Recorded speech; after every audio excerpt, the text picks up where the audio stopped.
Mill pretended to have terminal cancer to move in with us and control our lives for 2 years.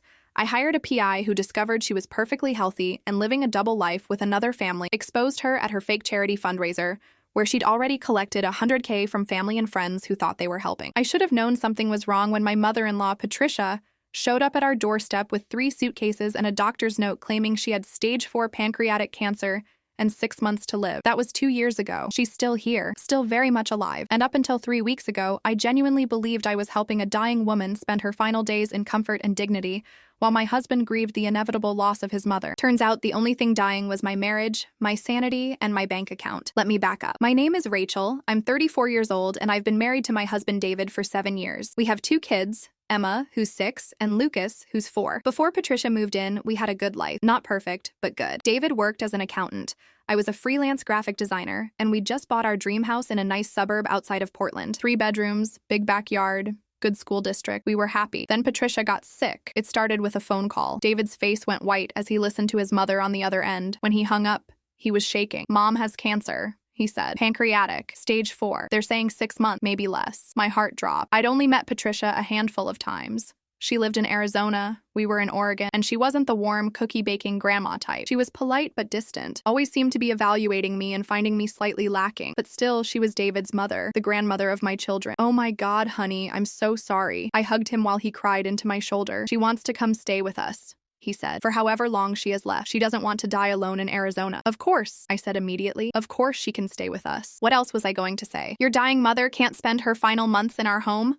I'm not a monster. She arrived a week later with those 3 suitcases, a walker she claimed she needed for her bad days, and a folder full of medical documents that I never actually looked at closely. Why would I? You don't ask a dying woman to prove she's dying. The first month was okay. Patricia stayed in the guest room, kept mostly to herself, and seemed appropriately frail. She'd have bad days where she couldn't get out of bed, and good days where she'd sit in the living room and watch TV. David was attentive and worried, constantly checking on her, asking if she needed anything. I did my best to be supportive. I cooked meals she could supposedly keep down, drove her to what I thought were chemotherapy appointments, and tried to make her comfortable. The kids were confused, but sweet about it, drawing pictures to cheer up Grandma and being quieter around the house. Then, month 2 hit, and things started to change. Patricia began inserting herself into every aspect of our lives. She had opinions about how I was raising the kids, wrong, how I kept the house, inadequate, how I cooked, unhealthy, and how I supported David, insufficient. At first, I brushed it off. The woman was dying. If criticizing me made her feel better, I could take it. But it escalated. She started rearranging our kitchen because my system was inefficient. She'd contradict my parenting decisions in front of Emma and Lucas, telling them they didn't have to listen to me. She insisted on coming to every family event, every doctor's appointment for the kids, every parent-teacher conference. When I suggested maybe she should rest, she'd tear up and say she just wanted to be involved in her grandchildren's lives while she still could. How do you argue with that? David was useless. Every time I tried to talk to him about his mother's behavior, he'd get defensive. She's dying, Rachel. She's scared. Can't you just be patient with her? I am being patient, but she's taking over our entire lives. It's temporary, he'd say. Just a few more months. But the months kept passing, and Patricia wasn't getting any worse. In fact, she seemed to be getting better. By month 6, she'd stopped using the walker. She had energy to go shopping, to join a book club, to volunteer at the kids' school. When I mentioned this to David, he was ecstatic. Maybe the treatment is working. Maybe she's beating it. I wanted to believe that. I really did. But something felt off. She still went to her appointments twice a week, but she'd never let me come with her anymore. She said it was too depressing, that she didn't want me to see her at her worst. She'd come home tired and sleep for a few hours, which seemed consistent with chemo, but her hair never fell out. Her weight stayed stable. She never had the visible side effects I'd seen in other cancer patients. When I Googled pancreatic cancer survival rates and symptoms, nothing matched what I was seeing. Pancreatic cancer is brutal. It's aggressive. 6-month prognoses don't turn into 2-year survival stories without major intervention. But Patricia claimed her oncologist in Portland was just managing her symptoms with low-dose chemo, keeping her comfortable. It didn't add up. I tried to ask her about her treatment plan once. We were sitting in the kitchen, and I approached it gently, concerned daughter-in-law style. Patricia, I was reading about pancreatic cancer treatments, and I'm just curious. What protocol is your oncologist using? Is it FOLFIRINOX or gemcitabine-based? She looked at me blankly for a second, then smiled. Oh, honey, I don't bother with all those complicated medical terms. I just let Dr. Morrison handle it. He knows what's best. Dr. Morrison, is he at OHSU? Maybe I could look him up, read about his research. He's private practice, she said quickly. Very exclusive. He doesn't have much of an online presence, values his patients' privacy too much. Red flag. But what was I supposed to do? Accuse her of lying about her cancer doctor? By year 1, Patricia had completely taken over our house. She'd moved from the guest room to what used to be my home office, claiming she needed more space for her medical equipment, which consisted of some pill bottles and a blood pressure cuff. My work setup was relocated to a corner of the bedroom. She'd established herself as the primary caregiver for Emma and Lucas, picking them up from school, making their lunches, deciding what activities they could do. When I objected, David said I should be grateful for the help. "You're always complaining about how much you have to do," he said. "Mom's taking some of the load off." "She's not taking the load off. She's taking over. The kids are starting to listen to her more than me." That's not true, but it was true. Emma had started calling me by my first name instead of Mom when Patricia was around. Lucas asked Grandma for permission before asking me. I was becoming a guest in my own home. The financial situation was getting worse too. Patricia didn't pay rent. Again, dying woman, how could I ask? But she also didn't contribute to groceries, utilities, or any household expenses. In fact, she'd started making expensive requests. Special organic food for her health, a new mattress because hers was hurting her back, a recliner for the living room, premium cable channels, and then there were her medical expenses. David was paying for her medications, her copays, her supplements. When I looked at our bank account, we'd burned through $15,000 in a year on Patricia-related costs. "We can't afford this," I told David. "We're draining our savings." "What do you want me to do, Rachel? Let my mother die because it's expensive?" "No, but maybe she could apply for assistance? Medicare? Something?" "She has Medicare. These are the gaps." I felt like I was going insane. How was it possible that a dying woman was this expensive, this healthy seeming, and this intrusive all at once? By month 18, I was at my breaking point. Patricia had started planning Emma's 7th birthday party without consulting me, invited people I didn't know, and changed the venue to somewhere more expensive because my choice was tacky. When I confronted her, she cried and said she just wanted to give her granddaughter one special memory before she was gone. David, of course, took her side. That night, I slept on the couch. Actually, I didn't sleep. I lay there staring at the ceiling, wondering how my life had become this nightmare. The next morning, I made a decision. I needed to know the truth. I hired a private investigator. His name was Marcus Chen, and he came highly recommended by a colleague whose husband had been cheating. I felt ridiculous walking into his office like I was in a bad TV movie. "I think my mother-in-law is faking cancer," I told him. To his credit, Marcus didn't laugh. He'd seen weirder, he said. Faking illness was more common than people thought. He'd investigated 3 cases in the last year alone. "I need you to understand something," he said. "If she is faking and we prove it, it's going to blow up your family. Are you prepared for that?" "My family is already blown up,"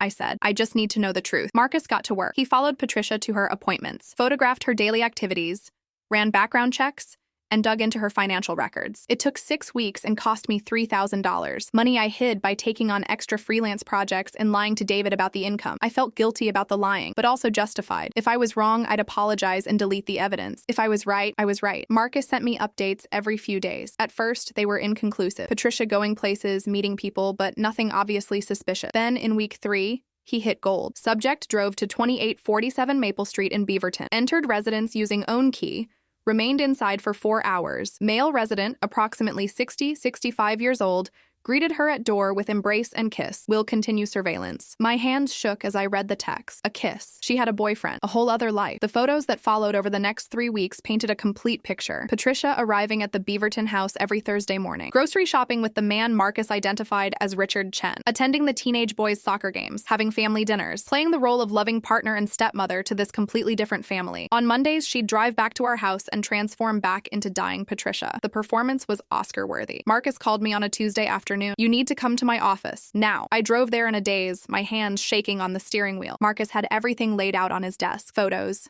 documents, bank statements, a complete dossier of Patricia's double life. She wasn't dying. She'd never had cancer. The doctor's note was forged. The medications were vitamin supplements in prescription bottles. The twice-weekly appointments were actually trips to a house 40 minutes away, where she lived with another family. Wait, what? I couldn't process what he was saying. Marcus showed me photos. Patricia, looking healthy and happy, outside a nice house in Beaverton. Patricia with a man around her age, holding hands. Patricia with 2 teenage boys who looked vaguely familiar. "That's Richard Chen," Marcus said. "No relation to me, before you ask. He's a widower, retired engineer. Those are his sons, Brian and Mason, ages 16 and 14. I don't understand. Your mother-in-law has been living a double life for 2 years. She spends Monday, Tuesday, and Wednesday with you. Thursday through Sunday, she's with the Chen family. They think she's a widow who does volunteer work during the week. You think she's dying and spending time with family. I felt like I'd been punched. Why would she do this?" Marcus pulled out more documents. "Financial control, seems like. She's collected money from both families. Richard Chen has given her about $30,000 over the past 2 years for medical expenses. Your husband has given her at least $15,000. Probably more. She's got both families paying for her life insurance policies,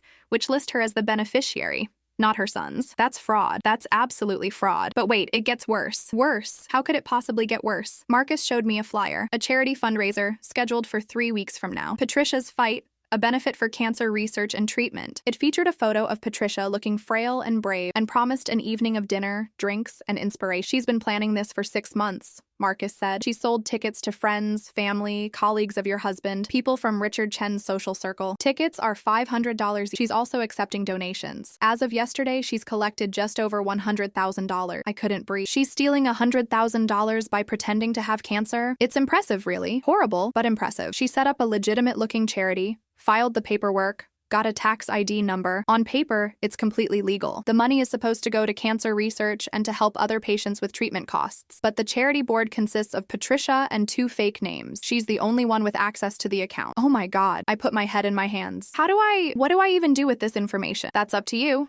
Marcus said. But if it were me, I'd expose her publicly.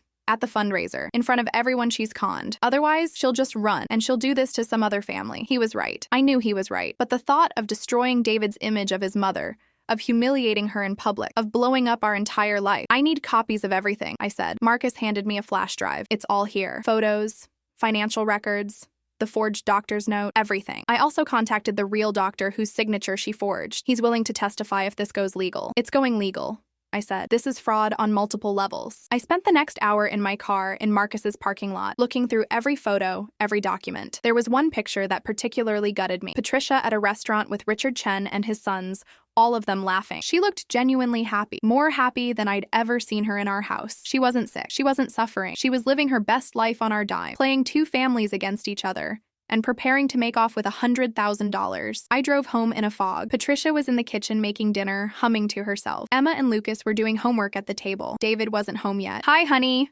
Patricia called out, as if she hadn't been living a complete lie for 2 years. "I'm making pot roast. Your favorite." It wasn't my favorite. It was hers. But she'd been doing this for months, telling everyone that her preferences were mine.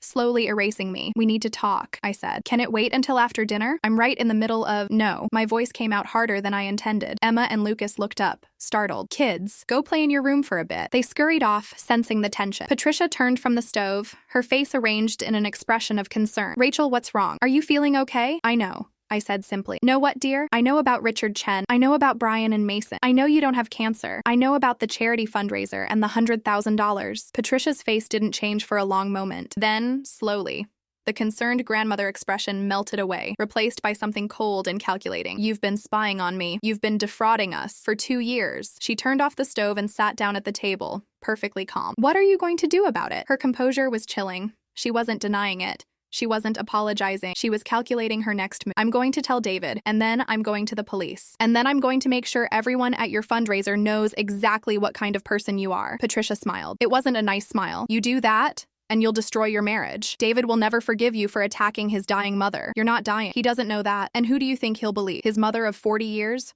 Or his wife of 7 who's always been jealous of our relationship? I have proof. Photos, financial records, everything. Proof can be faked. I'll say you're having a mental breakdown, that you've been unstable since I moved in. David's already noticed how stressed you've been, how paranoid.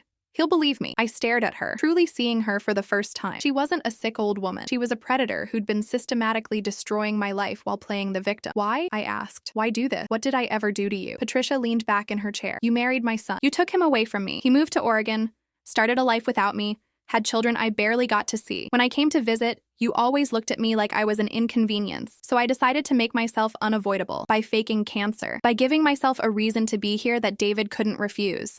And it worked perfectly. I've had 2 wonderful years with my son and grandchildren. I've been part of their daily lives. I've had control again. You're insane. I'm practical. And I'm not going anywhere, Rachel. You can try to expose me, but it'll backfire. David will choose me. He always chooses me." She was right about one thing. David had been choosing her. For 2 years, he'd chosen her comfort over my concern, her word over mine, her presence over my sanity. But she was wrong about the rest. "We'll see," I said. I waited until David got home. Patricia excused herself to her room, claiming she was tired. A nice performance for David's benefit. As soon as her door closed, I sat David down and showed him everything. The photos of Patricia with the Chen family, the financial records showing the money she'd collected from both households, the forged medical documents, the charity fundraiser, all of it. David's face went through a series of expressions: confusion, disbelief, denial, and finally, slowly, devastating realization. "This can't be real." He kept saying, "This can't be real. It's real. I had a private investigator follow her for 6 weeks. It's all documented. My mother doesn't have cancer? No. She's been lying this whole time? Yes." David stood up, paced, sat back down. His hands were shaking. "I need to talk to her. David, I need to hear it from her." He went to Patricia's room. I followed, not trusting her not to manipulate him one last time. Patricia was sitting on her bed, perfectly composed. She'd been expecting this. "Mom, Rachel showed me some things. Photos, documents. She says you don't have cancer, that you've been living with another family, that you're running a charity scam." His voice was pleading, desperate for her to deny it all. Patricia looked at him with those sad grandmother eyes. "David, sweetheart, I can explain. Just tell me the truth. Yes or no? Do you have cancer?" The pause was too long. "No," Patricia finally said. "I don't have cancer." David made a sound like he'd been stabbed. He actually doubled over, gripping the doorframe. "I did it for you," Patricia said quickly. "For us. I was so lonely in Arizona, David. You never called, never visited. I was losing you. I just wanted to be part of your life again. So you faked a terminal illness? You let me think you were dying for 2 years? I was going to tell you. I was working up to it. I just kept putting it off because we were all so happy." "Happy?" David's voice cracked. "I've been grieving you for 2 years, planning your funeral, preparing Emma and Lucas for your death, and you were just, what? Playing house? Collecting money?" "The money was for my retirement." "Get out." David's voice went deadly quiet. "Get out of my house. Now." "David, please. Now!" Patricia tried a different tactic. She started crying, real tears this time. "I'm your mother. You can't just throw me out. I have nowhere to go. You have Richard Chen's house," I said. "I'm sure he'd love to know the truth about you too." She shot me a look of pure hatred. "This is your fault. You poisoned him against me. I showed him evidence," I said. "You poisoned yourself." Patricia grabbed a few things and left that night. David called the police and filed a report. He called Richard Chen and told him everything. He called everyone who'd bought tickets to the fundraiser and exposed the scam. The call to Richard Chen was particularly difficult. I sat next to David on speakerphone as he explained everything to this man who'd been deceived just as badly as we had. "Mr. Chen, this is David Donovan, Patricia's son. I need to tell you something about her that's going to be very difficult to hear." There was a pause. "Is Patricia okay? Did something happen?" "Patricia is fine. Actually, she's more than fine. That's the problem. Mr. Chen, my mother doesn't have cancer. She never did. She's been lying to both of us." The silence on the other end was deafening. "Then, I don't understand." David explained everything. The fake diagnosis, the double life, the money she'd taken from both families, the charity scam. I watched tears stream down my husband's face as he destroyed this stranger's world the way our world had been destroyed. When he finished, Richard Chen was quiet for a long time. Then he said, "She told me her volunteer work was at a hospice. She said she was helping other cancer patients. She'd come home on Mondays and talk about how hard it was, seeing people suffer. I thought I was supporting her through her grief work." "I'm so sorry," David said. "I had no idea she was doing this to anyone else. My sons love her," Richard said, his voice breaking. "They call her Grandma Pat. This is going to destroy them." We knew exactly how that felt. The fallout was spectacular. Richard Chen was devastated and furious. He'd genuinely fallen in love with Patricia, thought they were building a life together. His sons were confused and hurt. They'd thought of Patricia as a grandmother figure. The charity board, well, the real people whose names Patricia had forged, were horrified and immediately threatened legal action. Several donors were wealthy enough to have serious lawyers, and they wanted their money back. Patricia was arrested 3 days later, charged with wire fraud, identity theft, forgery, and charitable fraud. The bail was set at $50,000. David didn't pay it. She called him from jail, crying, begging, saying she was sorry and she'd pay everyone back. David hung up on her. She called 17 more times. He blocked her number. The trial was 6 months later. Patricia pleaded guilty to avoid a longer sentence. She got 4 years in federal prison and was ordered to pay back every penny she'd stolen, plus penalties. She'd hidden most of the money in various accounts, so there was actually enough to reimburse most of the victims. The months after her arrest were hard. David was a mess, grieving the mother he thought he had, angry at the one he actually got, ashamed of how he'd treated me for 2 years. "We did marriage counseling, a lot of marriage counseling. I should have believed you," he said in one session, tears streaming down his face. "You tried to tell me something was wrong and I chose her over you. Every time. You thought she was dying," I said. "She manipulated both of us, but she manipulated me by leveraging my love for her, and she manipulated you by leveraging my love for her. That's different. I should have listened to you." It took time, but we slowly rebuilt. I moved my office back into the office. We reestablished routines with Emma and Lucas that didn't involve Patricia's interference. We started remembering what our marriage had been like before she arrived. Emma and Lucas were confused at first. "Where's Grandma?" Emma asked for weeks. We told them an age-appropriate version of the truth. Grandma had lied about being sick, and she'd done some things that weren't okay, so she had to go away for a while to think about her choices. "Like timeout?" Lucas asked. "Kind of like timeout," David said, "but for grown-ups who make really big mistakes." The trauma lingered, though. Emma had trust issues for a while, constantly asking if I was lying about things. Lucas had nightmares. We got them into therapy too. Our family therapist bill was astronomical, but necessary. About a year after Patricia's arrest, I got a letter from her. It had been screened by her lawyer and approved by the court as part of her restitution requirements. Rachel, I know you'll probably throw this away without reading it, but I need to try. I need you to know that I'm sorry. I spent my whole life building my identity around being David's mother. When he grew up and moved away, I didn't know who I was anymore. So I engineered a situation where I could be important again, where I was needed. I didn't think about how it would hurt you, or David, or the kids. I only thought about myself. What I did was unforgivable. I know that. I'm not asking for forgiveness. I'm just asking that you don't let what I did poison David's whole relationship with his mother, the woman who raised him, who loved him before all of this. She was real. The cancer was fake, but my love for him wasn't. I hope someday he can separate the two. Patricia. I showed the letter to David. He read it twice, then put it in a drawer. I'm not ready, he said. Maybe I never will be. That's okay.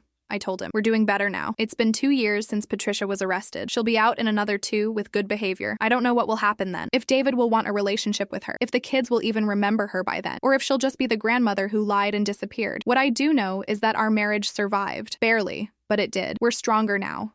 Or at least more honest. David is more present. More aware. He listens when I have concerns instead of dismissing them. And I've learned that my instincts were right all along. When something feels wrong, it usually is. I should have trusted myself sooner, pushed harder, demanded answers, but I was also dealing with an expert manipulator who'd had years of practice. Patricia didn't just fake cancer. She weaponized David's love for her, weaponized social expectations about caring for the dying, weaponized my own compassion against me. She built an elaborate trap, and we walked right into it. The scary thing is how long it worked. 2 years. If she'd been just a little less greedy, if she hadn't started the charity scam, if she'd just been content with the free housing and financial support, she might have gotten away with it indefinitely, but greed always trips people up in the end. Sometimes I drive by the venue where her fundraiser was supposed to happen. We'd actually planned to go before I discovered the truth. David had bought a table for 10, invited colleagues, was going to give a speech about his brave mother's fight against cancer. Instead, I showed up alone on the night of the fundraiser with Marcus Chen and a police officer. We met the event coordinator and showed her the evidence. She canceled the event on the spot and sent everyone home with explanations and apologies. Some of the donors still showed up, confused about the cancellation. I ended up standing in that empty venue explaining to 15 well-dressed people that Patricia Donovan was not dying, had never had cancer, and had stolen their money. Their faces went from confusion to shock to anger. One woman, an older lady who donated $5,000,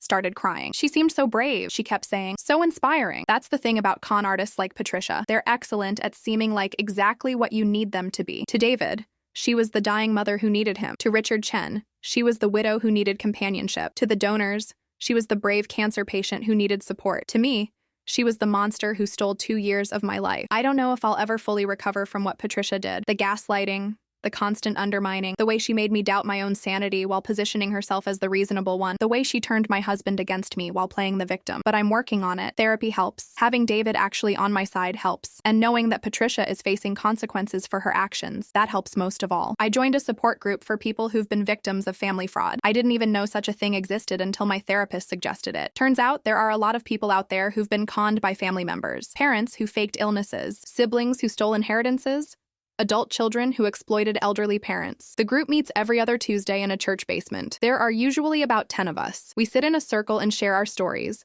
And for the first time since this nightmare started, I don't feel crazy. Everyone in that room knows exactly what it's like to be manipulated by someone you should be able to trust. There's Margaret, whose brother convinced their elderly father to sign over power of attorney and then emptied his bank accounts. There's James, whose wife faked a pregnancy to get him to marry her, then faked a miscarriage when she couldn't keep up the lie. There's Keisha, whose mother pretended to have Alzheimer's to manipulate her into quitting her job and becoming a full-time caregiver, while the mother was perfectly lucid and using the time alone to sell off family heirlooms. Compared to some of their stories, mine doesn't even seem that unusual. That's the really disturbing part. This kind of manipulation is common enough that support groups exist for it, because here's what I learned. Some people are broken in ways that make them want to break others. Patricia wasn't faking cancer because she was desperate or scared. She was doing it because she's fundamentally selfish and manipulative. She saw an opportunity to get what she wanted: control, attention, money, power over her son, and she took it without any regard for who it would hurt. And she almost got away with it. If I hadn't hired that private investigator, if I hadn't pushed past my own guilt and doubt, if I'd just accepted that I was the problem like she wanted me to believe, she'd still be in my house, still controlling our lives, still planning her next scam. So I guess the lesson is, trust your instincts. If someone in your life is making you feel crazy,